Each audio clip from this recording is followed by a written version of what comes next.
ലിറ്റിഗേഷനിലാകുമ്പോൾ general rules, നിയമങ്ങൾ അതൊക്കെയാണ് apply ചെയ്യുന്നത്. മീഡിയേഷനിൽ പാർട്ടീസിന്റെ കൺസെൻസോടുകൂടി എഗ്രിമെന്റ് ആണ് അതിന്റെ ഫൈനൽ റിസൾട്ട്. അപ്പൊ പാർട്ടീസിന്റെ നീഡ്സ് എന്താണ്, നെസസിറ്റി എന്താണ്, അതിനനുസരിച്ചാണ് അതിന്റെ ഔട്ട്കം വരുന്നത്. ലിറ്റിഗേഷനിലാകുമ്പോൾ ലോയേഴ്സ് ആണ് മുന്നിൽ, കേസ് ആർഗ്യുവിനും ഒക്കെ ലോയേഴ്സിനാണ് പ്രാധാന്യം. മീഡിയേഷനിലാകുമ്പോൾ ക്ലയൻസിനാണ്, പാർട്ടീസിനാണ് ഇമ്പോർട്ടൻസ്. അതിന്റെ മെയിൻ ഡിഫറൻസ് സിറ്റിംഗ് അറേഞ്ച്മെന്റ് തന്നെയാണ്. മീഡിയേഷൻ ആകുമ്പോൾ മീഡിയേറ്റർ സെൻട്രൽ പോർഷനിൽ ഇരിക്കുന്നു, രണ്ട് സൈഡില് തുടക്കങ്ങളിൽ ഇരിക്കുന്നത് പാർട്ടീസ് ആണ്. മീഡിയേറ്റർ സീറ്റ്, ലോയറുടെ സീറ്റ് ലോയർ ഉണ്ടെങ്കിൽ, വരേണ്ടത് ആവശ്യം ഉണ്ടെങ്കിൽ തന്നെ പാർട്ടീസ് ഇരുന്നിട്ട് ലാസ്റ്റ് സീറ്റാണ് ലോയറിന്റെ സീറ്റ്. ഇതാണ് അതിന്റെ സിറ്റിംഗ് അറേഞ്ച്മെന്റും അതിന്റെ ഇമ്പോർട്ടൻസും. അപ്പൊ എപ്പോഴും പലരും വന്ന് പഴയ കാര്യങ്ങൾ പറയാൻ നിൽക്കുമ്പോൾ നമ്മൾ എന്താ പറയാ, സംഭവിച്ചു, നമ്മൾ ഇവിടെ മീഡിയേഷന് നോക്കുന്നത് ഇനി എന്ത് എന്നുള്ളതാണെന്ന് പറയാം. ഈ പഴയ കാര്യങ്ങൾ ഫാക്ടിന്റെ കൺവെൻസിന് വേണ്ടി മാത്രം ഉപയോഗിക്കുക, അല്ലാതെ അതിന് ഇമ്പോർട്ടൻസ് കൊടുക്കരുത് നമ്മൾ പറയാം. നമ്മൾ അതാണ് മീഡിയേഷൻ ചെയ്യുന്നത്. സംഭവിച്ചു, ഇനി അങ്ങോട്ട് എന്ത് എന്നുള്ളതാണ്. അപ്പൊ ആ രീതിയിലാണ് മീഡിയേഷൻ കൊണ്ടുപോകുന്നത്. അപ്പൊ മീഡിയേഷൻ രണ്ട് വിധമാണ്, കോട്ടനെക്സ് ആൻഡ് പ്രൈവറ്റ് മീഡിയേഷൻ. ഈ പ്രൈവറ്റ് മീഡിയേഷൻ ആണെങ്കിൽ എഗ്രിമെന്റ് ടു മീഡിയേഷൻ ചെയ്യാനുള്ള ഒരു എഗ്രിമെന്റ് ഒപ്പിടണം. ഫസ്റ്റിൽ അത് വെച്ചതിന് ശേഷം മാത്രമേ മീഡിയേഷൻ തുടങ്ങാൻ പറ്റുള്ളൂ.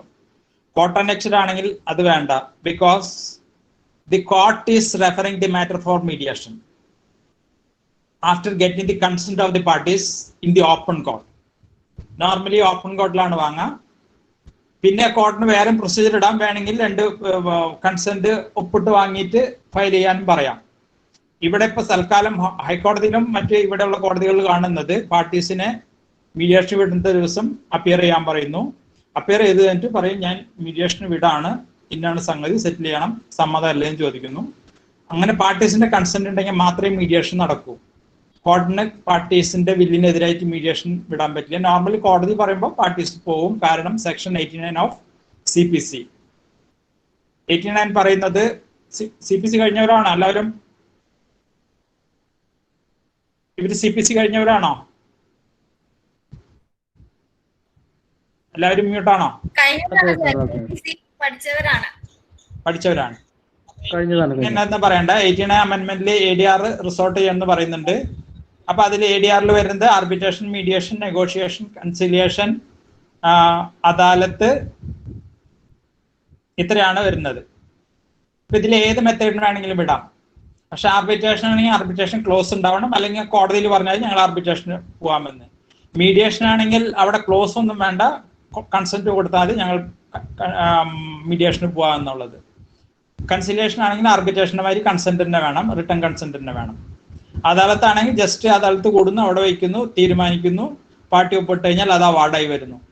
ഇതിൽ ആർബിട്രേഷനും കൺസിലിയേഷനും അദാലത്തും സ്റ്റാറ്റസ് അവാർഡ് എന്നാണ്, ആ സെറ്റിൽമെന്റിന്റെ സ്റ്റാറ്റസിന് അവാർഡ് എന്നാണ് പറയാം.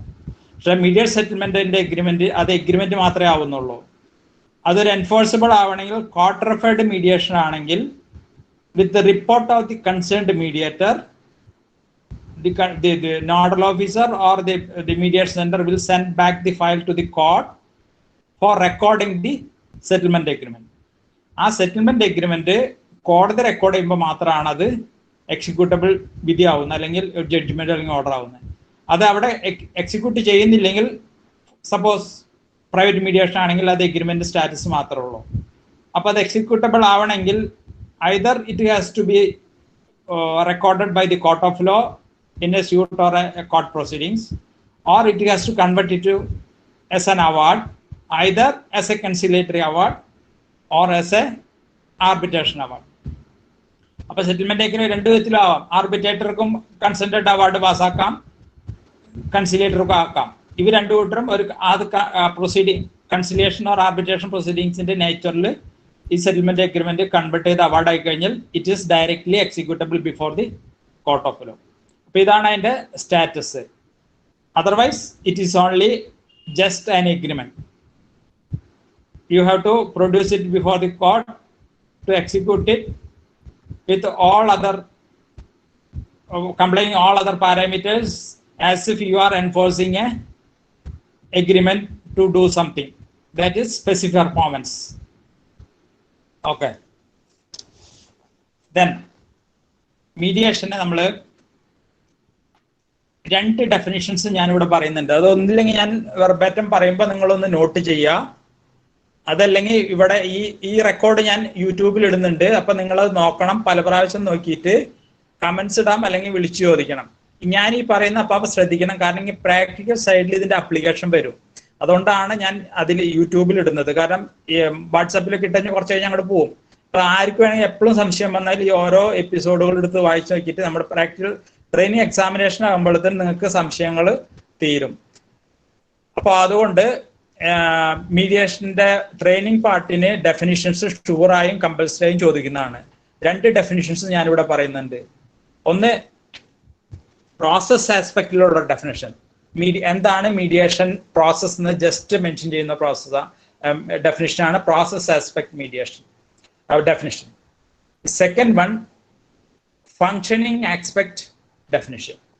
ഈ സെക്കൻഡ് വണ്ണിൽ നോക്കുമ്പോൾ ആ ഡെഫിനിഷൻ വായിക്കുമ്പോൾ തന്നെ എങ്ങനെയാണ് ഒരു മീഡിയേഷൻ നടക്കുന്നത്, എന്തൊക്കെ പ്രിൻസിപ്പിൾസ് ആണ്, എങ്ങനെയാണ് ഫോളോ ചെയ്യുന്നത് എന്നുള്ളത് അത് അതിൽ കിട്ടും. ഇതാണ് രണ്ടും തമ്മിലുള്ള ഡിഫറൻസ്. അപ്പൊ മീഡിയേഷന്റെ മറ്റ് ഫംഗ്ഷനിൽ പോണതിന് മുന്നേ ഞാൻ ഇത് ആദ്യം പറയുന്നത്, ഇത് ഇന്നു മുതലേ അങ്ങോട്ട് പഠിച്ചോളാം. രണ്ട് നേരം ഒന്ന് വായിച്ച് കാണാപ്പാടം പഠിക്കുന്ന വിധത്തിൽ. കാരണം കമ്പൽസറി ആയിട്ട് ഇത് ചോദിച്ചിരിക്കും ഞാൻ ട്രെയിനിങ് സൈറ്റിൽ കേട്ടോ. പ്രോസസ് എക്സ്പ്ലെയിൻ ചെയ്യാൻ വേണ്ടിയിട്ടാണ് ഞാൻ ഈ മീഡിയേഷൻ ഡെഫിനിഷൻ ആദ്യം പറയുന്നത്. ഫസ്റ്റ് ഞാൻ പറയുന്നത് പ്രോസസ് ആസ്പെക്ട് ഡെഫിനിഷൻ ആണ്. എന്താണ് മീഡിയേഷൻ എന്നുള്ള സിമ്പിൾ വേർഡിൽ. ഇപ്പോഴും 84 ആളുകളെ കയറിയിട്ടുള്ളൂ കേട്ടോ. ബാക്കിയുള്ളവർ ആബ്സെന്റീസ് ആണോ കുഴപ്പമില്ല, എന്തായാലും അവർ വീഡിയോ നോക്കിയാലും മതി. മീഡിയേഷൻ നോട്ട് ചെയ്യേണ്ടവർക്ക് നോട്ട് ചെയ്യാം കേട്ടോ. Mediation is A process for resolving controversies in which a neutral intervener assists two or more negotiating parties to identify matters of concern, develop a better understanding of their situation, and based upon that improved understanding, develop mutually acceptable proposal to resolve those concerns. അതാണ് അതിൻ്റെ process aspect definition. അതിൻ്റെ functional aspect definition കൂടി പറയാം. Mediation അതിൽ mediation എങ്ങനെ നടക്കുന്നു, എന്തൊക്കെയാണ് follow ചെയ്യുന്നതെന്നും കൂടി വരുന്നുണ്ട്. അതുകൊണ്ടാണ് ഫങ്ഷണൽ ആസ്പെക്ട് എന്ന് പറയുന്നത്. Mediation is a structured, formal negotiation process following a set of key principles facilitated by a neutral third party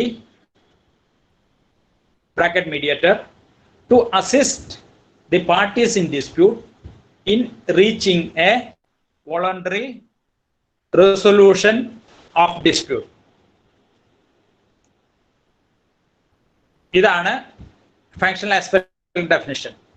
ഈ ഡെഫിനിഷൻസ് ഇന്ന് മുതലേ പഠിക്കാൻ തുടങ്ങിയാൽ നിങ്ങൾക്കത് അവസാനം ആകുമ്പോഴത്തേനും പ്രോസസ്സിനും കിട്ടും. കാരണം ഈ ഓരോ സ്റ്റെപ്പുകൾ, ഇതിൽ പറയുന്ന സ്റ്റെപ്പുകളാണ് ഞാൻ നിങ്ങളെ പ്രാക്ടിക്കൽ ട്രെയിനിങ്ങിൽ നിങ്ങളത് ചെയ്യുന്നുണ്ടോ എന്ന് നോക്കുന്നത് കേട്ടോ. ഇതാണ് അതിൻ്റെ ആമുഖം. ഇനി നമുക്ക് പ്രാക്ടിക്കൽ സൈഡിലോട്ട് തന്നെ പോകാം. എങ്ങനെയാണ് മീഡിയേഷൻ, എന്താണ്, എങ്ങനെയാണ് ഇതിൻ്റെ തിയറീസ് എന്നുള്ളത്. ആ തിയറി പറഞ്ഞതിന് ശേഷം നമുക്ക് അതിൻ്റെ പ്രാക്ടിക്കൽ സൈഡിലോട്ട് പോകാം. നമ്മളിവിടെ പ്രാക്ടിക്കൽ പർപ്പസിന് വേണ്ടിയിട്ട് മീഡിയേഷനെ 5 സ്റ്റേജസ് അല്ലെങ്കിൽ 5 സ്റ്റെപ്സ് ആയിട്ട് ഡിവൈഡ് ചെയ്യുന്നുണ്ട്. ഈ 5 സ്റ്റെപ്സ് നിങ്ങൾ ഓരോരുത്തരും ചെയ്ത് കാണിക്കേണ്ടതാണ്. നിങ്ങളെ മീഡിയേഷന്റെ ടീം ചിലപ്പോൾ 7 ആളോ 6 ആളോ 5 ആളോ 8 ആളൊക്കെ ഉള്ള ടീമായിരിക്കാം. അതിൽ ഒരാൾ മാത്രമേ മീഡിയേറ്റർ ഉണ്ടാവുള്ളൂ. ഓഫ് കോഴ്സ് ഒരാൾക്ക് മീഡിയേറ്റർ ആവാൻ കഴിയുള്ളൂ, ബാക്കിയുള്ളവർക്ക് പാർട്ടി ആവാനേ പറ്റുള്ളൂ. പക്ഷേ നിങ്ങൾ മീഡിയേഷന് റോൾ പ്ലേ തയ്യാറാവുമ്പോൾ നിങ്ങൾ ഒരാൾ മീഡിയേറ്റർ ആയിക്കൊണ്ടും ബാക്കിയുള്ളവരെ വാദികളോ പ്രതികളോ പെറ്റീഷണേഴ്സോ റെസ്പോണ്ടൻസോ ഫസ്റ്റ് പാർട്ടി സെപ്പാർട്ടി ഇങ്ങനെയൊക്കെ ആയി വരും, ഓരോ കഥാപാത്രങ്ങളായിട്ട് വരും. പക്ഷെ പ്രാക്ടീസ് സൈഡിൽ വരുമ്പോൾ ആ മീഡിയേറ്ററെ ഞാൻ മാറ്റും, അതിൽ നിന്ന് ബാക്കിയുള്ള ഏതെങ്കിലും ഒരാളെ എടുത്തിട്ട് മീഡിയേറ്റർ ആക്കും, ആ മീഡിയേറ്ററെ ആ ആളുടെ കഥാപാത്രത്തിലോട്ട് കൊണ്ടുപോകും. എന്തിനാണെന്ന് വെച്ചാൽ മീഡിയേറ്റർ റോള് മീഡിയേറ്റർ മാത്രമല്ല ചെയ്യേണ്ടത്, എല്ലാവരും ഈക്വലി മീഡിയേഷൻ പ്രോസസ്സ് അറിഞ്ഞിരിക്കണം, മീഡിയേഷൻ റോൾ അറിയണം. അപ്പൊ മീഡിയേറ്റർ ചെയ്തുകൊണ്ടിരിക്കലെ തന്നെ ചിലപ്പോൾ ഇതിൽ നിന്ന് ഒരാളെ പറയും, ബാക്കിയുള്ള ഭാഗം നിങ്ങളോട് ചെയ്യാൻ പറയും. അപ്പൊ അതുകൊണ്ട് each and every portion of the process of mediation must know everybody. അപ്പൊ അത് നിങ്ങൾ ഒബ്സർവ് ചെയ്യും വേണം. മീഡിയേഷന്റെ ട്രെയിനിങ് നടക്കുമ്പോഴും ഒബ്സർവ് ചെയ്യണം as if you are A mediator. ആര് പറയുന്ന പോർഷൻ ആയാലും, കാരണം ഇതിൽ കമ്മ്യൂണിക്കേഷൻ സ്കില്ലിന്റെ ഭാഗങ്ങളുണ്ട്.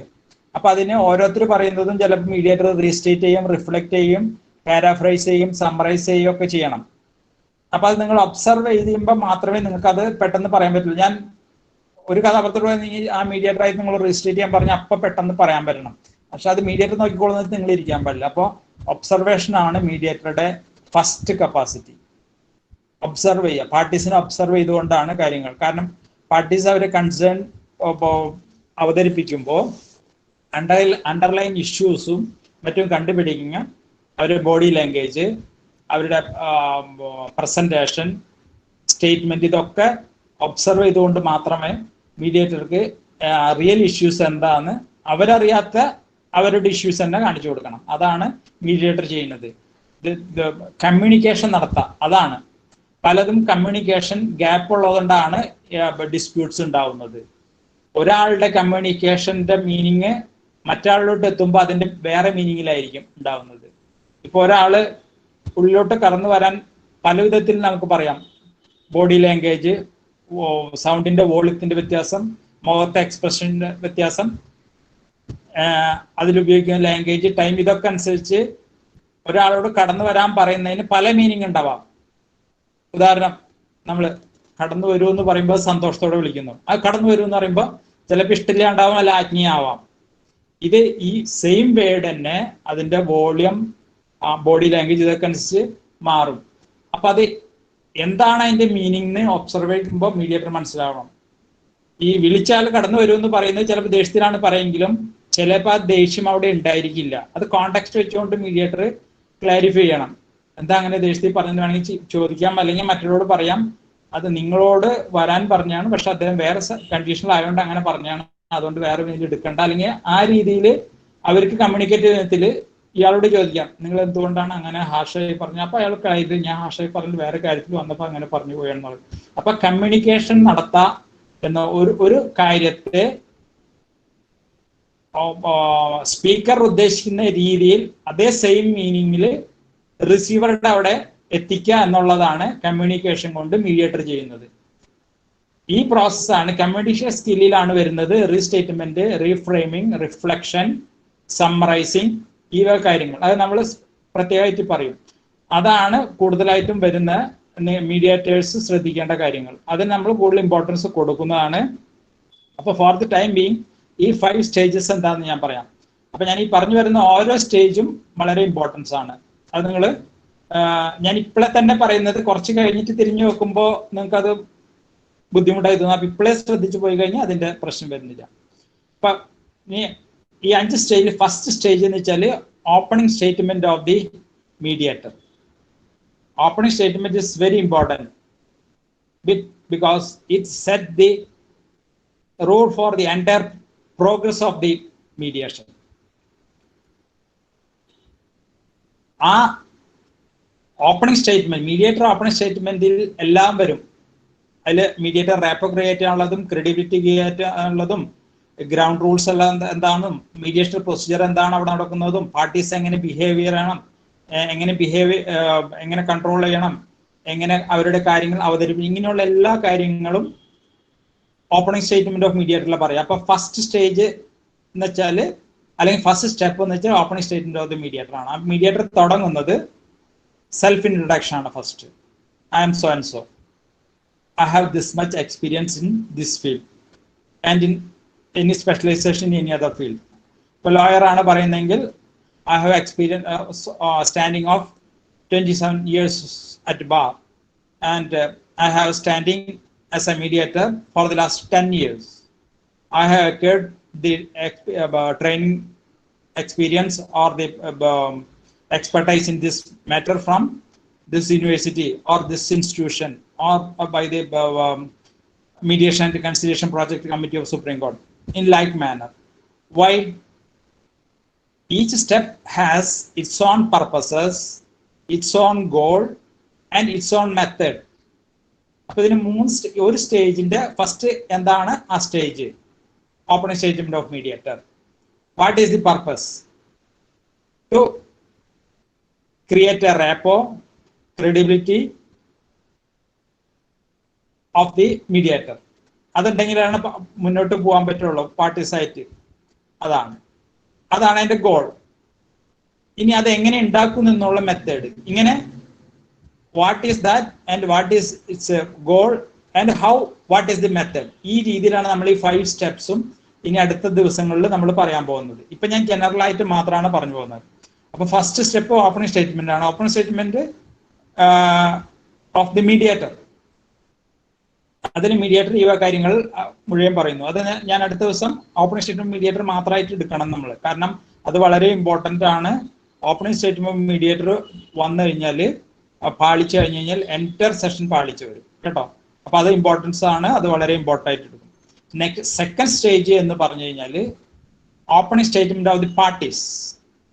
അതായത് പാർട്ടീസ് അവരുടെ കഥകൾ പറയാണ്, കൺസേൺസ് പറയാണ്, അവരുടെ ഇഷ്യൂസ് പറയാണ്, ഡിസ്പ്യൂട്ടിന്റെ റീസൺസ് പറയാണ്. അതിൽ നിന്നാണ് നമ്മൾ മീഡിയേറ്റർ ഇഷ്യൂസ് ഗ്യാദർ ചെയ്യുന്നത്. അവരുടെ കൺസേൺസ് നിന്നാണ് ഈ ഏതാണ് ഇതിന്റെ ഡിസ്പ്യൂട്ടിന്റെ ഇഷ്യൂസ് എന്നുള്ളത് കളക്ട് ചെയ്യാണ്. അതായത് ഗാദറിംഗ് ഓഫ് ഇൻഫർമേഷൻ. ആ സ്റ്റേജാണ് opening statement of the parties എന്ന് പറയുന്നത്. ഓപ്പണിംഗ് സ്റ്റേറ്റ്മെന്റ് ഓഫ് പാർട്ടീസിനോടൊപ്പം തന്നെ ഫീഡ്ബാക്ക് ബൈ ദി മീഡിയേറ്റർ. അതിനെയാണ് റീസ്റ്റേറ്റ്മെന്റ്, സമ്മറൈസ്, റിഫ്ലക്ഷൻ ഇങ്ങനെയുള്ളത്. അതായത് മീഡിയേറ്റർക്ക് ശരിയായ രീതിയിലാണോ അവർ പറഞ്ഞതെന്ന് മനസ്സിലാക്കാൻ വേണ്ടി ഫീഡ്ബാക്ക് കൊടുക്കണം. അപ്പോൾ നിങ്ങൾ പറഞ്ഞത് എനിക്ക് മനസ്സിലായത് ഇങ്ങനെയാണ്, നിങ്ങൾ ഇങ്ങനെയാണ്, അങ്ങനെയാണ്, ഇങ്ങനെയാണ്, ഇതിൽ നിന്ന് നിങ്ങൾക്ക് വേണ്ട സൊല്യൂഷൻ ഇതാണ്, ഇങ്ങനെയല്ലേ എന്ന് നമ്മൾ തിരിച്ചു ചോദിക്കുന്നത്. അപ്പൊ അവിടെ മീഡിയേറ്റർക്ക് അവർ പറഞ്ഞത് മനസ്സിലായി എന്നും അവരുടെ ഫീലിംഗ് കംപ്ലീറ്റ് ആയി എന്നുള്ള തോന്നലുണ്ടാക്കുന്നതാണ് ആ ഫീഡ്ബാക്ക്. പിന്നെ ഫീഡ്ബാക്ക് പറയുന്നതിന് ചില കാര്യങ്ങളുണ്ട്. നമ്മൾ എന്ത് പറയാൻ പാടില്ല, എന്ത് പറയണം എന്നുള്ളത് നമ്മൾ അതിന്റെ ഡീറ്റെയിൽ ആയിട്ട് അടുത്ത ദിവസം എടുക്കുമ്പോൾ മനസ്സിലാവും. റിഫ്ലക്ഷൻ എന്താണ്, റീസ്റ്റേറ്റ്മെന്റ് എങ്ങനെയാണ്, സമ്മറൈസ് എങ്ങനെ എന്നുള്ളത് ചെയ്യണം. അത് വളരെ ഇമ്പോർട്ടൻ്റ് ഭാഗങ്ങളാണ്. അത് അത്രയും ഇമ്പോർട്ടൻസ് കൂടെ തന്നെ കാണിക്കണം. പിന്നെ അടുത്തതായിട്ട് വരുന്നത് ഓപ്പണിംഗ് സ്റ്റേറ്റ്മെന്റ് ഓഫ് പാർട്ടീസ്. 2 പാർട്ടിസിറ്റി ഉണ്ട്. ഒരു സൈഡിനെ കഴിഞ്ഞ് അടുത്ത സൈഡിലോട്ട് പോകുന്നു. ഓപ്പണിംഗ് സ്റ്റേറ്റ്മെന്റ് ഓഫ് പാർട്ടീസ് കഴിഞ്ഞു കഴിഞ്ഞാൽ അവരുടെ അണ്ടർലൈൻ ഇഷ്യൂസ് ഉണ്ടല്ലോ, ആ ഇഷ്യൂസ് ഐഡന്റിഫൈ ചെയ്യുക എന്നുള്ളതാണ്. ഇത്രയും പറഞ്ഞത് കേട്ടതിൽ നിന്ന് എന്താണ് ഇഷ്യൂസ് എന്നുള്ളത്. ആ ഇഷ്യൂ ഐഡന്റിഫൈ ചെയ്ത് 1, 2, 3 എന്ന ആ ഇഷ്യൂവെ നെയിം ചെയ്യാന്ന് പറയാം. നമ്മൾ ഇഷ്യൂസിന് സെന്റൻസിലല്ല. ഇപ്പോൾ ഉദാഹരണം പറയാം, there is a financial problem for giving rent of the house or fees of the kids, അങ്ങനെയുള്ള കുറെ ഇഷ്യൂസ് ഒക്കെ ആണെങ്കിൽ അപ്പൊ നമ്മൾ ആ ഇഷ്യൂസിനെ നെയിം ചെയ്യുന്ന മണിയാണ് അവിടുത്തെ പ്രോബ്ലം. അപ്പൊ മണി എന്നുള്ള മാത്രം നെയിം ചെയ്യുക. അപ്പൊ ആ ഇഷ്യൂസ് എങ്ങനെ നെയിം ചെയ്യണം എന്നുള്ളത് നമ്മൾ പറയും. ആ ഇഷ്യൂസ് നെയിം ചെയ്യുന്നതാണ് അജണ്ട സെറ്റിംഗ് എന്ന് പറയുന്നത്. അപ്പൊ പല ഇഷ്യൂസ് എടുത്തിട്ട് അതിന് അജണ്ട ആ ഇഷ്യൂസ് നെയിം ചെയ്ത അജണ്ടകളാക്കി കോമൺ അജണ്ടകളെ കളഞ്ഞ് സിംഗിൾ അജണ്ടകളാക്കി ഷോർട്ടാക്കി വീണ്ടും അതിൽ 2 കൂട്ടരും കൂടി കൺസേൺ ഉള്ളത് ഡിസ്കസ് ചെയ്യേണ്ട ഏതാണെന്ന് ചോദിക്കും. അതിൽ ആദ്യം ഡിസ്കസ് ചെയ്യേണ്ട ഏതാണെന്ന് ചോദിക്കും. ഇങ്ങനെയാണ് അജണ്ട സെറ്റ് ചെയ്യുന്നത്. ഈ അജണ്ട സെറ്റിങ്ങിന് ശേഷമാണ് 3rd സ്റ്റേജിലോട്ട് പോകുന്നത്, 4th സ്റ്റേജിലോട്ട് പോകുന്നത്. 4th സ്റ്റേജ് എന്ന് വെച്ചാൽ നെഗോഷിയേഷൻ സ്റ്റേജ് ആണ്. ഈ നെഗോഷിയേഷൻ സ്റ്റേജ് എന്ന് പറഞ്ഞാൽ ഈ അജണ്ടകൾ ഡിസ്കസ് ചെയ്യാണ്. ഇതെങ്ങനെ ഇതിന് സൊല്യൂഷൻ കണ്ടുപിടിക്കണം എന്നുള്ളത്. നെഗോഷിയേഷൻ എന്ന് പറഞ്ഞാൽ അതൊരു വലിയ ചാപ്റ്റർ ആണ്. അപ്പൊ ഫോർ ദി ടൈം ബീങ് നമുക്കിവിടെ പ്രാക്ടിക്കൽ പർപ്പസിന് കുറച്ച് ഇഷ്യൂസ് മാത്രമായിട്ട് ഞാൻ നിർത്താം. അതല്ലെങ്കിൽ നെഗോഷിയേഷൻ തിയറി വളരെ ബൃഹത്തായ ഒരു സാധനമാണ്, വളരെ ഇലാബറേറ്റ് ആണ്. അപ്പൊ അതിന്റെ ആ പ്രിൻസിപ്പിളോട്ട് ഞാൻ പോകുന്നില്ല. അത് നമുക്കിവിടെ ഞാൻ നിങ്ങളെ പഠിപ്പിക്കുന്നുമില്ല. അത് പഠിപ്പിക്കണമെങ്കിൽ നമുക്ക് ഈ ട്രെയിനിങ് പീരീഡ് പോരാതെ വരും. ആ നെഗോഷിയേഷന്റെ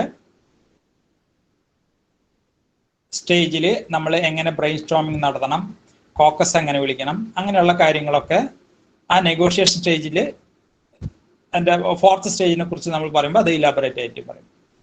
then last stage, fifth stage, on the basis of that negotiation, parties might have reached to a conclusion or about consensus for or the resolution of certain issues or some of the issues or all the issues.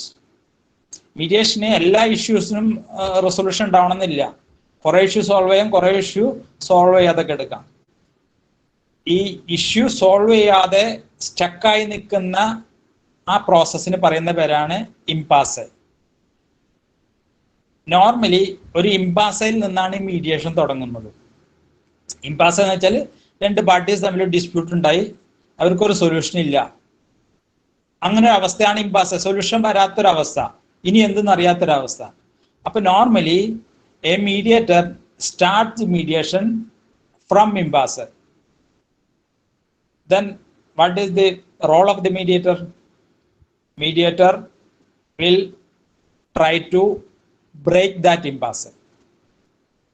For breaking that impasse, you will adopt so many methods, skills, principles and other things. അപ്പോൾ ഇവിടെ നമ്മൾ ഇംപാസെ break ചെയ്യാം. പല പ്രാവശ്യം ഇംപാസകൾ ഉണ്ടാവാം, ഓരോ സ്റ്റേജിലും ഇംപാസകൾ ഉണ്ടാവാം. അവസാനം ഇംപാസെ ബ്രേക്ക് ചെയ്യാൻ പറ്റാത്ത അവസ്ഥ വരുമ്പോൾ അവിടെ മീഡിയേഷൻ ഫെയിലിയർ ആവുകയാണ് ചെയ്യുന്നത്. പക്ഷെ സ്കില്ലായിട്ടുള്ള മീഡിയേറ്റർ ആണെങ്കിൽ ആൾട്ടർനേറ്റീവ്സ് കണ്ടും ആൾട്ടർനേറ്റീവ്സ് വേയും പലതുണ്ട്. ഇപ്പോൾ ഇവിടെ മീഡിയേഷനിൽ ഉപയോഗിക്കുന്ന ഒരു പ്രധാനമായ ഒരു ടെക്നിക്കാണ് going out of box. Going out of box എന്ന് വെച്ചാൽ നമ്മളിപ്പോ നമ്മുടെ കയ്യിലുള്ള ഫാക്റ്റും സർക്കംസ്റ്റൻസസും സൊല്യൂഷൻസും ഒക്കെ വെച്ച് നോക്കുമ്പോൾ അതിനൊരു സൊല്യൂഷൻ ഫൈനലിറ്റി ഉണ്ടാവാൻ പാടില്ല. അപ്പോ ഈ റൂമിൽ നിന്ന് പുറത്ത് കടന്ന് ആരെങ്കിലോടും ചോദിച്ച് ഇവിടുത്തെ ഒരു സൊല്യൂഷൻ ഉണ്ടാക്കാൻ പറ്റുന്നുള്ളൊരു മീനിങ് തന്നെയാണ് ഗോയിങ് ഔട്ട് ഓഫ് ബോക്സ് എന്നുള്ളത്.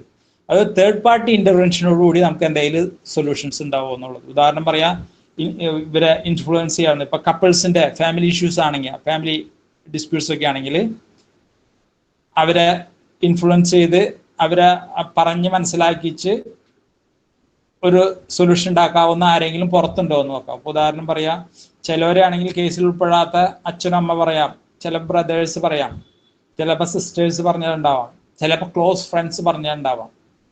അതങ്ങനെ. പിന്നെ ഈ മറ്റേ മണി റിലേറ്റഡ് ഇഷ്യൂസ് ആണെങ്കിൽ കൊടുക്കാനുള്ളവരുണ്ടാവും, വാങ്ങാനുള്ളവരുണ്ടാവാം, പ്രോപ്പർട്ടി എക്സ്ചേഞ്ച് ഉണ്ടാവും, ഇങ്ങനെ ആൾട്ടർനേറ്റീവ് സൊല്യൂഷൻസ് ഉണ്ടാവും. അപ്പൊ ഈ കേസിൽ ഉൾപ്പെടുത്താത്ത ഒരാളെ ഉൾപ്പെടുത്തി കഴിഞ്ഞാൽ അതിന് സൊല്യൂഷൻ കാണുമെങ്കിൽ അങ്ങനെയുള്ള ആൾക്കാർ ഉൾപ്പെടുത്തി തീർക്കുന്നതിന് ഗോയിങ് ഔട്ട് ഓഫ് ബോക്സ് എന്ന് പറഞ്ഞാൽ. ഇപ്പൊ മീഡിയേഷൻ നോർമലി സെറ്റിൽമെന്റ് എഗ്രിമെന്റിൽ പാർട്ടീസ് ടു ഡിസ്പ്യൂട്ട് മാത്രമായിരിക്കില്ല, അതല്ലാത്തവരും ഉണ്ടാവാം. പറഞ്ഞ മനസ്സിലായോ? തേർഡ് പാർട്ടി വന്നിട്ട് എഗ്രി ചെയ്യാം, ശരി ഞാൻ അന്ന് ഇത്ര രൂപ തന്നോളാം, അവരെ ഭൂമി ഞാൻ വാങ്ങിക്കോളാം, നിങ്ങൾക്ക് തരാനുള്ള പൈസ ഞാൻ തന്നോളാം. In that way, he also become the part of that settlement agreement. ഈ കാര്യങ്ങളാണ് ഗോയിങ് ഔട്ട് ഓഫ് ബോക്സ്. ഈ മെത്തേഡും മീഡിയേറ്റർ ശ്രദ്ധിക്കണം. അത് അവരെ ഒബ്സർവ് ചെയ്ത് അവർ സംസാരത്തിൽ മാത്രമേ കിട്ടുള്ളൂ നമുക്ക് ഇവരെ ഇൻഫ്ലുവൻസ് ചെയ്യാവുന്നതും അല്ലെങ്കിൽ ഇവർക്കുള്ള മറ്റ് സാഹചര്യങ്ങൾ എന്താണ് ഇത് ചെയ്യാൻ എന്നുള്ളത്. അത് മീഡിയേറ്റർ ഡെൽവ് ചെയ്തുകൊണ്ടാണ് ഇത് കണ്ടുപിടിക്കുന്നത്. അത് കുറെ നേരം അവർ സംസാരത്തിന് വിട്ടുകൊടുക്കുന്നത്. ചില റിലവൻസും ഇറലവൻ്റ് ആയിട്ടുള്ള ഫാക്ട്സ് ഒക്കെ അവർ പറഞ്ഞു വരും. മീഡിയേറ്റർക്ക് പേഷ്യൻസ് വേണം, ഒബ്സർവേഷൻ വേണം. പിന്നെ ക്ലാരിഫിക്കേഷൻസ് ചോദിക്കാം, but not in the form of interrogation, open ended questions only. That too in the first and second stage limited. അതാണ് തേർഡ് അജണ്ട സെറ്റിങ്ങിലോ നെഗോഷിയേഷൻ സ്റ്റേജിലോ ആണെങ്കിൽ you can go on with asking questions in the form of clarifications, not in the form of interrogation. ഒരിക്കലും mediator എപ്പോഴും neutrality keep ചെയ്യുന്ന ഒരാളാണ്, രണ്ട് സൈഡിലും ഒരേ മാതിരി. മീഡിയേറ്റർ ഒരാളെ ഹാം ചെയ്യാനോ പറ്റില്ല. അപ്പോൾ ഒബ്സർവേഷൻ മാതിരിയാണ് neutrality. Mediator at any cost neutrality വിടാൻ പാടില്ല. അത് മീഡിയേറ്റർ റോൾ ഓഫ് മീഡിയേറ്റർ പറയുമ്പോൾ ഞാനത് പറയാം. ന്യൂട്രാലിറ്റി ഉണ്ടാവണം. ഒരാൾക്ക് ഫേവർ ആവാനോ ദോഷമാണോ ഒന്നും പറ്റില്ല. മീഡിയേറ്റർക്ക് ദേഷ്യം വരാൻ പാടില്ല. ദേഷ്യം വരാണ് ഒരാൾ കക്ഷിയുടെ 100% ഇൻട്രസ്റ്റ് എന്താ പറയാ ഇൻട്രസ്റ്റ് അല്ലെങ്കിൽ ആത്മാർത്ഥ കാണിക്കാൻ പറ്റാൻ തോന്നിക്കഴിഞ്ഞാൽ അപ്പൊ പറയാ എനിക്കിത് മീഡിയേറ്റ് ചെയ്യാൻ ബുദ്ധിമുട്ടുണ്ട്, വേറെ ആളെ വെച്ച് മീഡിയേറ്റ് ചെയ്യാൻ പറയാം. അതാണ് നമ്മുടെ സ്റ്റേജ്. നമ്മളതല്ലാതെ ബുദ്ധിമുട്ടിയ ഒരാളോട് വലിയൊരു ദേഷ്യം വന്ന് പിന്നെ അത് മീഡിയേറ്റ് ചെയ്യരുത്. എന്തെങ്കിലും ഈഗോ അല്ലെങ്കിൽ അതിന്റെ ഔട്ട്കമ്മിന് എന്തെങ്കിലും സ്പെഷ്യൽ ഇൻട്രസ്റ്റ് നമുക്ക് ഉണ്ടാവാം, അങ്ങനെയുള്ള ഇഷ്യൂ അല്ലെങ്കിൽ റിലേറ്റഡ് പാർട്ട്സ് ആവാം. അങ്ങനെ വന്നു കഴിഞ്ഞാൽ that is against ethics of the mediation ചെയ്യരുത്, തുറന്നു പറയണം. പിന്നെ അങ്ങനെ പാർട്ടീസിന്റെ ഏതെങ്കിലും ഒരു പാർട്ടി അറിയുന്നു അല്ലെങ്കിൽ ഏതൊരു പാർട്ടി മുന്നേ കക്ഷിയായിരുന്നു അങ്ങനെയാണെങ്കിൽ തുറന്നു പറയണം. എന്നിട്ട് പാർട്ടീസ് എഗ്രി ചെയ്യാണ് we have no objection in you to continue as a mediator, you can proceed എന്ന് പറഞ്ഞെങ്കിൽ മാത്രമേ അങ്ങനെ ചെയ്യണം. അപ്പൊ ഡിസ്ക്ലോഷർ വളരെ ഇമ്പോർട്ടൻസ് ആണ്. Disclosure about the contact of the parties, disclosure about the outcome of the result of the mediation settlement, all this disclosure about the interest of the outcome, ഇങ്ങനെയുള്ള കാര്യങ്ങൾ എന്തെങ്കിലും മീഡിയേറ്റർ ഡിസ്ക്ലോസ് ചെയ്യണം. ഈ കാര്യങ്ങളും അത് നമ്മൾ മീഡിയേറ്ററെ ഡൂസ് ആൻഡ് ഡു നോട്ട്സ് പറയുമ്പോൾ അത് പറയും. അപ്പൊ ന്യൂട്രാലിറ്റി വേണം. നമ്മൾ നെഗോഷിയേഷനോ മറ്റ് കാര്യങ്ങൾ ചെയ്യുമ്പോൾ ന്യൂട്രാലിറ്റി കീപ്പ് ചെയ്തുകൊണ്ട് മാത്രം ചെയ്യണം. അത് റീസ്റ്റേറ്റ്മെന്റും റീഫ്രെയിമും ഒക്കെ ചെയ്യുന്ന അതിനു വേണ്ടിയിട്ടാണ്. കാരണം നമ്മൾ പ്രോബ്ലംസ് പേഴ്സണിൽ നിന്ന് സെപ്പറേറ്റ് ആക്കണം. അങ്ങനെ അത് നമ്മുടെ കമ്മ്യൂണിക്കേഷൻ സ്കില്ലാണ്, അതൊരു സ്കില്ലാണ് മീഡിയേറ്ററുടെ. അവര് എന്നെ തല്ലുന്നു, കുത്തുന്നു, ഇടിക്കുന്നു, തെറി പറയുന്നു, മദ്യപിച്ചു വരുന്നു, എൻ്റെ ഉറങ്ങാൻ സമ്മതിക്കുന്നില്ല, അങ്ങനെ പറഞ്ഞു കഴിഞ്ഞാൽ അതൊക്കെ നെഗറ്റീവ് വേർഡ്സ് ആണ്. അത് മറ്റൊരാളെ കുറിച്ചാണ് അതിൽ ഒരു പാർട്ടി പറയുന്നത്. അപ്പൊ നമ്മൾ രണ്ട് കാര്യമാണ് അവിടെ നോക്കുന്നത്. ഫസ്റ്റ്, അയാൾ പറഞ്ഞത് അയാളുടെ ഫീലിംഗ് നമുക്ക് മനസ്സിലായി എന്ന് വേണം, അല്ലെങ്കിൽ അത് ഇഗ്നോർ ചെയ്യരുത്. അതൊന്നും അല്ലാന്ന് നമുക്ക് തോന്നാൻ പാടില്ല. അയാൾ പറഞ്ഞ് അയാളുടെ ഫീലിംഗ് നമുക്ക് മനസ്സിലായി എന്ന് വേണം. At the same time for keeping neutrality, ഇയാൾ പറഞ്ഞ അതേ വേർഡിൽ അത് സമ്മതിച്ചുകൊണ്ട് ചെയ്ത് നമ്മൾ അപ്പൊ അങ്ങനെയാണ് എന്ന് പറഞ്ഞു കഴിഞ്ഞാൽ മറ്റേ സൈഡിൽ ന്യൂട്രാലിറ്റി പോയി. അപ്പൊ അവർ പറയും എന്നാൽ ഇവര് പറഞ്ഞത് മുഴുവൻ മീഡിയേറ്റർ അത് അത് അങ്ങനെയാണ് എന്ന് വിശ്വസിച്ചു, പിന്നെ ഞാൻ എന്തിനാ പറയുന്നത്, എന്താ കാര്യം, മീഡിയേറ്റർ ഇപ്പൊ അവർ കൂടെ നിൽക്കില്ലേ, ഇങ്ങനെ വരും. അതിന് വേണ്ടിയിട്ടാണ് മീഡിയേറ്ററിന്റെ ഒരു ഇമ്പോർട്ടൻറ്റ് പ്രിൻസിപ്പിൾ ആണ് separating problem from the persons. ഇവിടെ ഇവരെ പ്രോബ്ലം എന്ന് വെച്ചാൽ ഹാരാസ്മെന്റ് ആയാലും ഹാർഡ്ഷിപ്പ് ആവാം, ഇങ്ങനെയുള്ള കാര്യമാവാം. അത് പേഴ്സൺ ആരാണ്, മറ്റേ സൈഡാണ്. അപ്പൊ അതിന് പകരം അയാൾ അങ്ങോട്ട് മാറ്റുന്നു, പ്രോബ്ലം മാത്രം ഇരുന്നത്. So you are suffering from hardship of lack of sleep, lack of food, lack of cloth, lack of money for paying your rent or kids, in that manner. അപ്പൊ അവിടെ അവരുടെ പ്രോബ്ലം അവിടെ നിന്നു, പ്രോബ്ലത്തിന് കാരണക്കാരെ അയാൾ മാറ്റി. കാരണം whether that is there or due to contribution of that person ഉള്ളത് നമുക്കറിയില്ല. നമ്മൾ അങ്ങനെ എടുത്തു പറഞ്ഞാൽ നമ്മളത് സമ്മതിച്ചു എന്നുള്ളതൊന്നും അങ്ങനെ വെച്ചാൽ നമ്മുടെ ന്യൂട്രാലിറ്റി പോയി, ഇവരുടെ ഭാഗം കേട്ടതും ഇല്ലായി. അപ്പൊ അതുകൊണ്ടാണ് ന്യൂട്രാലിറ്റി കീപ്പ് ചെയ്യാനാണ് സെപ്പറേറ്റിംഗ് പേഴ്സൺസ് ഫ്രം പ്രോബ്ലം എന്നുള്ളതിന് വേണ്ടിയിട്ടാണ് നമ്മൾ റീഫ്രെയിം ചെയ്യുന്നത്. അവർ പറഞ്ഞ കാര്യം റീസ്റ്റേറ്റ് ചെയ്യുമ്പോൾ നെഗറ്റീവ്സിന് മുഴുവൻ പോസിറ്റീവായിട്ടും അല്ലെങ്കിൽ നെഗറ്റീവിന് ന്യൂട്രലായിട്ടോ പറയണം. ആ സ്കില്ല് നമ്മൾ ഡെവലപ്പ് ചെയ്യണം. അത് നമ്മൾ സ്കിൽ ഡെവലപ്മെന്റ് ചെയ്യാം. അതാണ് ഞാൻ ഇവിടെ പ്രാക്ടിക്കൽ ട്രെയിനിന് ഒരു കാര്യം നോക്കുക. റീഫ്രെയിം ചെയ്യുമ്പോൾ നിങ്ങൾക്ക് ഇത് ചെയ്യാൻ പറ്റുന്നുണ്ടോ എന്ന് നോക്കും. അല്ലെങ്കിൽ നിങ്ങൾ റീസ്റ്റേറ്റ്മെന്റിൽ ന്യൂട്രാലിറ്റി വിട്ടുകൊണ്ടുള്ളതാണെങ്കിൽ you are a failure in your communication skill. That will affect the assessment and will affect the awarding of marks also. So you have to be very careful for learning the communication skill of reframing, paraphrasing, reflection and summarization. Okay, then നമുക്ക് എത്ര 5:30 വരെയാണോ time?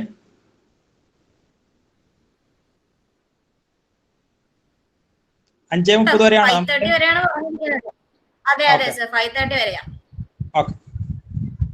അങ്ങനെ negotiation stage കഴിഞ്ഞാൽ last stage ആണ് agreement and closure stage. ഞാനിപ്പോൾ ഇത് എല്ലാത്തിൻ്റെയും കൂടി സമ്മപ്പ് ചെയ്യാണ്. We will take elaborate topic one by one in the coming days. Okay, at least 5 days minimum വേണം. 5 days കൊണ്ട് തീരുമെന്ന് അറിയില്ല. ചിലപ്പോൾ നമുക്ക് 6 or 7 ഡേയ്സ് ഉണ്ടെങ്കിലാണ് ഈ 5 സ്റ്റേജ് ഒന്ന് കവർ ചെയ്യാൻ പറ്റുള്ളൂ. 6 or 7 ചിലപ്പോൾ 8 വരും. It depends upon the availability of the time. We will adjust the portions. Okay, കാരണം അത് കഴിഞ്ഞ് റോൾ പ്ലേ ഞാൻ യൂട്യൂബിൽ ഒരെണ്ണം പിടിച്ചിട്ടിട്ടുണ്ട്. അതാവാം, അതല്ലെങ്കിൽ നിങ്ങൾക്ക് അത് ഫോളോ ചെയ്യാം, അതല്ലെങ്കിൽ പുതിയത് വരണം ഇടാം. ഇപ്പൊ പുതിയത് ഇടാൻ ടൈം ഉണ്ടാവും എനിക്ക് അറിഞ്ഞൂടാ. മറ്റേ അതിലിപ്പോ എടുക്കുന്ന ഞാൻ ലിങ്ക് തരുമ്പോൾ നിങ്ങൾ അത് നോക്കിയാൽ മതി. അതിൽ ഈ പ്രൊസീജിയർ ഫോളോ ചെയ്യുന്ന വിധത്തിലാണ് ഞാനിത് പിടിച്ചിട്ടുള്ളത് കേട്ടോ. ഓക്കെ, ഈ ലാസ്റ്റ് സ്റ്റെപ്പ് ആണ് എഗ്രിമെന്റ് ഓർ ക്ലോഷർ. എഗ്രിമെന്റ് എന്ന് വെച്ചാൽ ഈ പാർട്ടീസ് തമ്മിൽ നെഗോഷിയേഷൻ റിസൾട്ട് ആയിട്ട് അവര് എങ്ങനെയാണ് ഇതിന്റെ റെസൊല്യൂഷൻ എത്തുന്നത്, അല്ലെങ്കിൽ എങ്ങനെയാണ് അവരുടെ ഡിസ്പ്യൂട്ട് റിസോൾവ് ചെയ്തത്. മീഡിയേറ്റർ ഡിസ്പ്യൂട്ട് റിസോൾവ് ചെയ്യുമ്പോൾ അവരുടെ റിലേഷൻഷിപ്പ് റെസ്റ്റോർ ചെയ്യുന്നുണ്ടോ, അല്ലെങ്കിൽ റെസ്റ്റോർ ചെയ്യുന്ന വിധത്തിലായിരിക്കണം അത് ഡിസ്പ്യൂട്ട് റെസൊല്യൂഷൻ കൊണ്ടുവരേണ്ടത്. അത് ഒരു പ്ലസ് പോയിന്റ് ആയിരിക്കും മീഡിയേറ്റർ, അതായിരിക്കണം ഉദ്ദേശം. അതല്ലാതെ എന്തെങ്കിലും ചെയ്ത് അങ്ങനെ തീർത്താ എന്നുള്ളതായില്ല. മീഡിയേഷൻ ആവുമ്പോൾ ആ റിലേഷൻഷിപ്പിന്റെ റെസ്റ്റോറേഷൻ വേണം കേട്ടോ. അപ്പൊ അതിനുള്ള ടാക്ടിക്സും പറഞ്ഞു കൊടുക്കണം. പലപ്പോഴും ഇപ്പൊ ഫാമിലി ഇഷ്യൂസ് ഒക്കെ ആണെങ്കിൽ, ഞാനിവിടെ ഹൈക്കോടതിയിൽ കഴിഞ്ഞ 2008 അപ്പൊ 12 വർഷമായിട്ട് മീഡിയേറ്ററാണ്. ഈ ഫാമിലി ഇഷ്യൂസ് ആണെങ്കിൽ ഞങ്ങൾ എടുക്കുന്ന ടാക്സസ്, എസ്പെഷ്യലി ഞാനൊക്കെ എടുക്കുന്ന ടാക്സസ് എന്ന് വെച്ചാല്, ഫാമിലി ഇഷ്യൂസ് എന്ന് പറഞ്ഞാൽ ഹസ്ബൻഡ് വൈഫ് മാത്രമാവണമെന്നൊന്നുമില്ല കേട്ടോ. സിസ്റ്റേഴ്സും ബ്രദേഴ്സും ആവാം, സിസ്റ്റേഴ്സ് ആവാം, ബ്രദേഴ്സും ആവാം, മദറും ചിൽഡ്രനും ആവാം, ഫാദറും ചിൽഡ്രൻ ആവാം, ഫാദറും മദറും ആവാം. ഇങ്ങനെ ഏത് രീതിയിലും വരാം. അപ്പൊ കുറെ നാള് നിന്ന് അന്യോന്യം ഇവർ സംസാരിച്ചിട്ടേ ഉണ്ടാവില്ല പല കാര്യങ്ങളും. കമ്മ്യൂണിക്കേഷൻ ഗ്യാപ്പ് ആയിരിക്കും അവിടെ മെയിൻ ഇഷ്യൂസ്. ചില ഇഷ്യൂസും സംസാരിച്ച് സോറി പറയാവുന്ന ഇഷ്യൂസേ ഉണ്ടാവുള്ളൂ.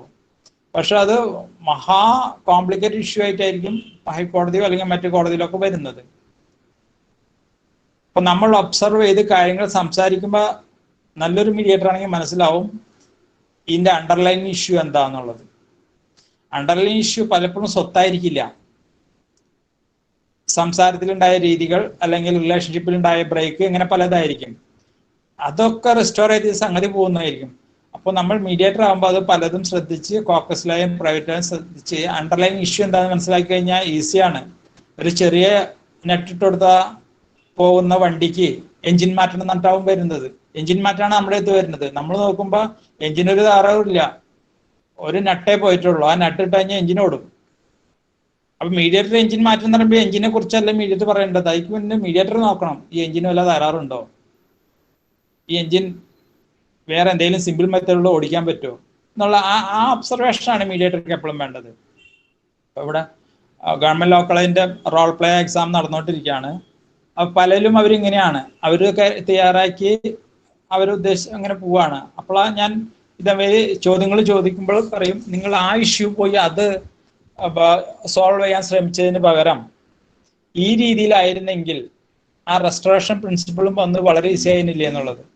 കാരണം അവർ പലപ്പോഴും അതിനെക്കുറിച്ച് ശ്രദ്ധിക്കുന്നില്ല. ഇവർ ഈ പറഞ്ഞ എഞ്ചിൻ മാറ്റണം എന്നിട്ടാണ് പാർട്ടി വരുന്നത്. അപ്പൊ എഞ്ചിൻ മാറ്റാനുള്ള കാര്യം നോക്കണത് മീഡിയേറ്റർ. പക്ഷെ അവർ പറഞ്ഞാൽ അവരൊരു വഴി കാണിച്ചു വരുമ്പോൾ മീഡിയേറ്റർ ആ വഴിയല്ല, വേറെ വഴിയുണ്ടോ, സിമ്പിൾ വഴിയുണ്ടോ, കുണ്ടും കുഴിയില്ലാത്ത വഴിയാണോ, മോട്ടോറബിൾ ആണോ, സ്മൂത്ത് ആണോ, ഹിൻഡ്രൻസ് എന്തെങ്കിലും ഉണ്ടോ, ഇങ്ങനെയുള്ള കാര്യങ്ങളൊക്കെ ആ നല്ല വഴിയിലൂടെ അവർ തിരിച്ചു വിടണം.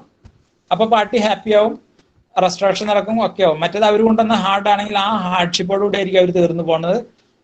സൊല്യൂഷൻസ് ഉണ്ടാവും, റെസൊല്യൂഷൻ ഉണ്ടാവും, but there will not be any restoration of relationship. അപ്പൊ റിലേഷൻഷിപ്പ് റെസ്റ്റോർ ചെയ്യാന്നുള്ളത് നമ്മുടെ ഉള്ളിൽ ഉണ്ടാവണം. അപ്പൊ നമ്മൾ ആ രീതിയിൽ വേണം ആൾട്ടർനേറ്റീവ് സജസ്റ്റ് ചെയ്യുമ്പോൾ പറയണേ. Even if they are suggesting their solutions, we have to check it whether by that solution can there be an element of restoration of relationship. If that is not there, you have to find a way to restore the relationship also. മനസ്സിലായ? Mediation എപ്പോഴും കഴിയുന്നത് shake ഹാൻഡോട് കൂടിയോ അല്ലെങ്കിൽ ഒരു get together കൂടിയോ ആയിരിക്കണം. Family പ്രത്യേകിച്ച്, business partners ആയാലും ശരി. അതാണ് ഇവിടെ കാണുന്നത്. കോടതിയിൽ അത് കിട്ടില്ല. കോടതിയിൽ അറ്റ്ലീസ്റ്റ് എപ്പോ ഒരു സൈഡേ ജയിക്കുള്ളൂ. അവസാനം ഒരാൾ എപ്പോഴും അസംതൃപ്തനായിരിക്കും. രണ്ട് കാര്യമാണ് കോടതി വഴി കിട്ടുന്ന റിലീഫ്. മീഡിയേഷൻ ആകുമ്പോൾ 3 റിലീഫ് കിട്ടുന്നുണ്ട്. ആ ഡിഫറൻസ് ഞാൻ പറഞ്ഞതാണ്. സബ്സ്റ്റാൻഷ്യൽ ജസ്റ്റിസ് കിട്ടും കോടതിയിൽ നിന്ന്, പ്രൊസീജിയറൽ ജസ്റ്റിസും കിട്ടും കോടതിയിൽ നിന്ന്.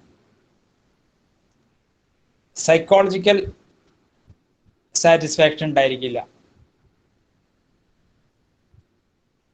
അത് കോടതിക്ക് കൊടുക്കാൻ പറ്റില്ല. സൈക്കോളജി എന്ന് വെച്ചാല് അയാൾ ആഗ്രഹിച്ച, എല്ലാവരും ആഗ്രഹിച്ച ഒരു കാര്യം അവിടെ ഉണ്ടാവില്ല. ഇപ്പൊ മണിയാണെങ്കിൽ മണി മാത്രമേ ഉണ്ടാവില്ല, ആ റിലേഷൻഷിപ്പ് ഒരിക്കലും റെസ്റ്റോർ ചെയ്തില്ല. അതാണ് സൈക്കോളജിക്കൽ ആസ്പെക്ട്. ജോയിന്റ് ഫാമിലി ആണ്, പാർട്ടീഷന്റെ പേര് പറഞ്ഞിട്ടാണ് ബ്രദേഴ്സ് സിസ്റ്റേഴ്സും അല്ലെങ്കിൽ അവരൊക്കെ അകന്നെങ്കിൽ പാർട്ടീഷൻ നടക്കുന്നതോടൊപ്പം അവർക്ക് ആ പഴയ ലെവലിലോട്ട് പണ്ടത്തെ ബന്ധം റെസ്റ്റോർ ചെയ്ത് കിട്ടും വേണം. അതാണ് സൈക്കോളജിക്കൽ സാറ്റിസ്ഫാക്ഷൻ. അതൊരിക്കലും കോടതി കൊടുക്കാൻ പറ്റില്ല. Only through ADR, specifically through mediation. അപ്പൊ ഇതാണ് ഇതിന്റെ മറ്റൊരു ഇമ്പോർട്ടൻസ്. മീഡിയേഷൻ ട്രയാങ്കിൾ എന്ന് പറയാം. The top of the triangle is substantial satisfaction. The lower two ranks, two angles of the triangle is substantial procedural satisfaction and another one is psychological satisfaction. ഇത് 3 satisfy ചെയ്യാൻ mediator ശ്രമിക്കണം. എങ്കിൽ മാത്രമേ mediator successful ആവുള്ളൂ. എങ്കിൽ മാത്രമേ ലിറ്റിഗേഷനിൽ ഡിഫറൻസും ആവുന്നുള്ളൂ. അപ്പൊ ഈ സൈക്കോളജിക്കൽ സാറ്റിസ്ഫാക്ഷന് വേണ്ടിയിട്ടാണ് സോറി പറയല്, അല്ലെങ്കിൽ ഒരുമിച്ച് പഴയ റിലേഷനിലൂടെ ഗെറ്റ് ടുഗദർ ഉണ്ടാവല്, അല്ലെങ്കിൽ ചേട്ടനനിയന്മാരും ഒരുമിച്ച് അന്യോന്യം അങ്ങോട്ടും ഇങ്ങോട്ടും പോക്ക്, അല്ലെങ്കിൽ അവിടെ സംസാരിക്കാൻ തുടങ്ങൽ തന്നെ, ഒരുമിച്ച് ചായ കുടിക്കുക, ഒരുമിച്ച് ഭക്ഷണം കഴിക്കുക, ഇങ്ങനെ തുടങ്ങി കഴിഞ്ഞാൽ അവരെ മഞ്ഞുരുകി. അപ്പൊ ഈ 3 സാറ്റിസ്ഫാക്ഷൻ ഒരുമിച്ച് കിട്ടിയ മീഡിയേഷനിലൂടെ മാത്രമാണ്. മറ്റേത് 2 സാറ്റിസ്ഫാക്ഷൻ ഉണ്ട്. അതാണ് ഏറ്റവും വലിയ ഇമ്പോർട്ടൻസ്. പറഞ്ഞു വന്നത് നമ്മൾ എഗ്രിമെന്റിന്റെ ഭാഗമാണ്. നമുക്ക് ഇനി 15 മിനിറ്റ് കൂടി ഉള്ളൂ. എഗ്രിമെന്റിന്റെ ഭാഗത്തിൽ നമ്മൾ ശ്രദ്ധിക്കേണ്ടത് ഈ ഇഷ്യൂസ് ഒക്കെ സോൾവ് ചെയ്ത് 1 by 1 ആയിട്ട് എഗ്രിമെന്റ് നമ്മൾ എഴുതാണ്. First condition, these are the method to solve the first agenda, second agenda, third agenda, solutions വന്നു. ഈ സൊല്യൂഷൻസ് എഴുതുമ്പോൾ മീഡിയേറ്ററിനെ സംബന്ധിച്ച് മറ്റു കാര്യങ്ങളൊന്നും നോക്കണ്ട. Whether the terms and conditions of the settlement agreement is against the public policy of the state or the nation, especially in the court annex mediation ആണ് ഞാൻ നോക്കണം. കാരണം ഏതെങ്കിലും government terms and conditions of settlement agreement if it is against the public policy of India ആണെങ്കിൽ court will not record it as a settlement to convert it as a decree or judgment of the court. അപ്പൊ mediator നോക്കേണ്ട അതാണ്, ഈ terms and കണ്ടീഷനിൽ എന്തെങ്കിലും അങ്ങനെയുണ്ടോ. Then പിന്നെ ഈ സെറ്റിൽമെന്റ് അഗ്രിമെന്റിൽ നമുക്ക് സ്റ്റാറ്റ്യൂട്ടറി റൈറ്റ്സ് പലതും നമ്മൾ വേവ് ചെയ്യുന്നുണ്ട്. എസ്പെഷ്യലി ഹസ്ബൻഡ് വൈഫ് ഡിസ്പ്യൂട്ട്സിൽ കുട്ടികളുണ്ടെങ്കിൽ മെയിൻ്റനൻസ്, അല്ലെങ്കിൽ ഭാര്യയ്ക്കുള്ള മെയിൻ്റനൻസ്, ഇങ്ങനെയൊക്കെ ഉണ്ട്. അപ്പൊ അവിടെ ഉള്ളൊരു മീഡിയേറ്റർ അറിയേണ്ട ഒരു പ്രിൻസിപ്പിള്, സ്റ്റാറ്റ്യൂട്ടറി റൈറ്റ്സ് വേവ് ചെയ്യാൻ പാടില്ല എന്നാണ് പറയുന്നത്. സ്റ്റാറ്റ്യൂട്ടറി റൈറ്റ്സ് വേവ് ചെയ്യുന്ന ടേംസ് ആൻഡ് കണ്ടീഷൻസിനെ court is not suppose to record it എന്നുണ്ട്. പക്ഷെ അതിന് എക്സെപ്ഷൻസ് ഇപ്പോൾ വരുന്നുണ്ട്. സ്റ്റാറ്റ്യൂട്ടറി റൈറ്റ്സും വേവ് ചെയ്യാം, provided it will not affect the interest of the parties. ചിലർ അറിയാതെയാണ് ചെയ്യുന്നത്, അറിഞ്ഞുകൊണ്ട് തന്നെ ടെസ്റ്റുകൾ നോക്കി ഇത് വേവ് ചെയ്താലും ഇവർ ഉദാഹരണം പറയാം, മെയിൻ്റനൻസ് നമുക്ക് വേവ് ചെയ്യാൻ പറ്റില്ല. കാരണം മെയിൻ്റനൻസിൽ അതൊരു സ്ത്രീക്കോ കുട്ടിക്ക് ജീവിക്കാൻ പറ്റില്ല, അല്ലെങ്കിൽ പ്രായവർക്ക് ജീവിക്കാൻ പറ്റില്ല. പക്ഷെ ആ മെയിൻ്റനൻസ് വേവ് ചെയ്യാൻ വേണ്ടിയിട്ട് ബൾക്കായിട്ട് പ്രോപ്പർട്ടി കൊടുത്തിട്ടുണ്ടാകും, ബൾക്കായിട്ട് അല്ലെങ്കിൽ ആൾട്ടർനേറ്റീവ്സ് മറ്റ് കണ്ടീഷനായിട്ട് ഉൾപ്പെടുത്തിയിട്ടുണ്ടെങ്കിൽ that wavering can be accepted by the court. അതാണ് മീഡിയേറ്റർ നോക്കുക, വേവറിംഗ് ഉണ്ടോ, whether it is against public policy. അത് നിയമത്തിന് നിരക്കാത്ത എന്തെങ്കിലും കാര്യങ്ങൾ, ഉദാഹരണം പറയാം, മർഡർ കേസ് ആണ്, അത് പ്രൈവറ്റ് മീഡിയേഷനോട് സെറ്റിൽ ചെയ്യുകയാണെങ്കിൽ എങ്ങനെ ഇരിക്കും? നമുക്ക് പറ്റില്ല. Because all cases are not fit for mediation. Only certain nature of cases are fit for mediation. For example, almost all civil cases except election matters,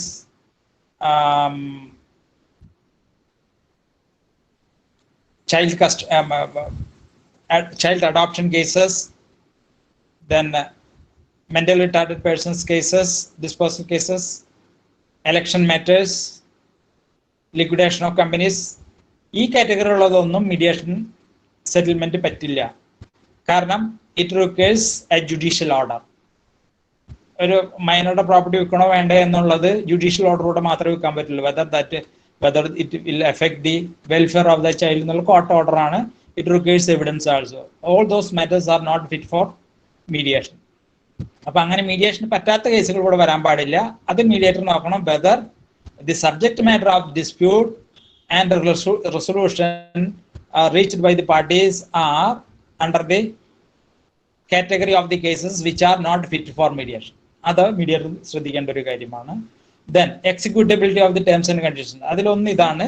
രണ്ടാമത് അവർ പറഞ്ഞ ആ ടേംസ് ആൻഡ് കണ്ടീഷൻസ് അവരെ കൊണ്ട് തന്നെ നടപ്പാക്കാൻ പറ്റുന്നതാണോ എന്ന് നോക്കാം. അങ്ങനെയാണെങ്കിൽ എന്ന് നടപ്പാക്കും, എങ്ങനെ നടപ്പാക്കും, എപ്പോൾ നടപ്പാക്കും, നടപ്പാക്കിയില്ലെങ്കിൽ എന്ത്, ഇങ്ങനെയുള്ള ഡിഫോൾട്ട് ക്ലോസ്, ഇങ്ങനെയുള്ള കാര്യങ്ങളൊക്കെ വളരെ വ്യക്തമായി തന്നെ ആ സെറ്റിൽമെന്റ് എഗ്രിമെന്റിൽ ഉണ്ടായിരിക്കണം. എങ്കിൽ മാത്രമേ അതൊരു പക്ക സെറ്റിൽമെന്റ് എഗ്രിമെന്റ് ആയിട്ട് കണക്കാക്കാൻ പറ്റുള്ളൂ.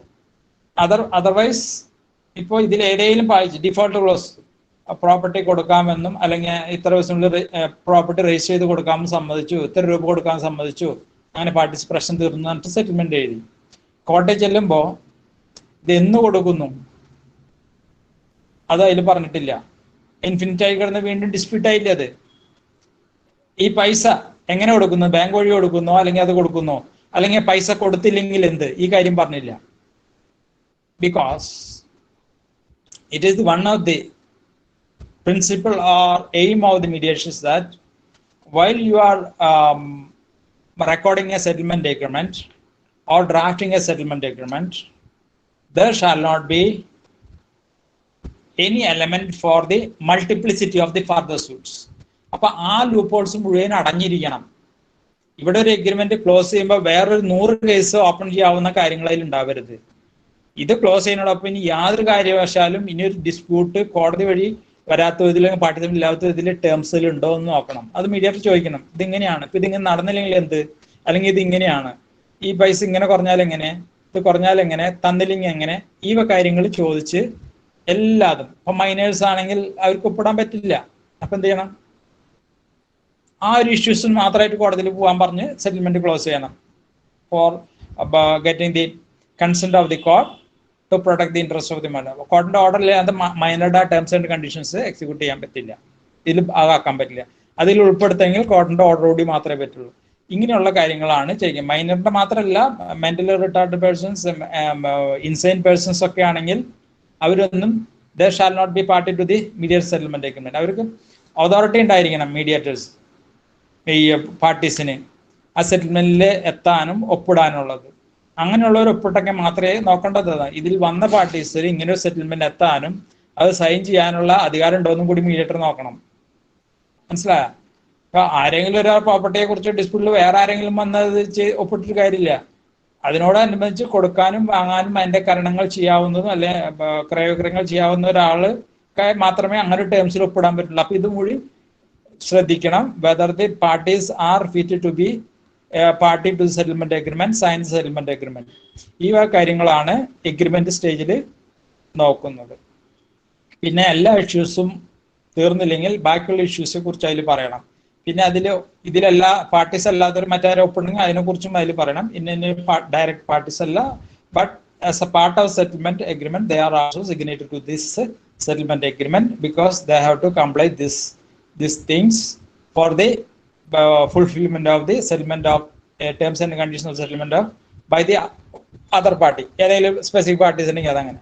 അപ്പൊ അങ്ങനെ ആ രീതിയിൽ going out of box situation principle അവിടെ അഡോപ്റ്റ് ചെയ്യുന്നെങ്കിൽ അതും കൂടി അതിൽ പറയണം. ഇയാൾ ഇതിലുള്ളതിൽ പക്ഷെ ഒപ്പിട്ടിട്ടുണ്ട്, കാരണം ഇന്ന കാര്യങ്ങളാണ് എന്നുള്ളത്.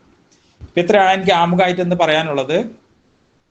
ഇനി അടുത്ത ദിവസം മുതൽ നമ്മൾ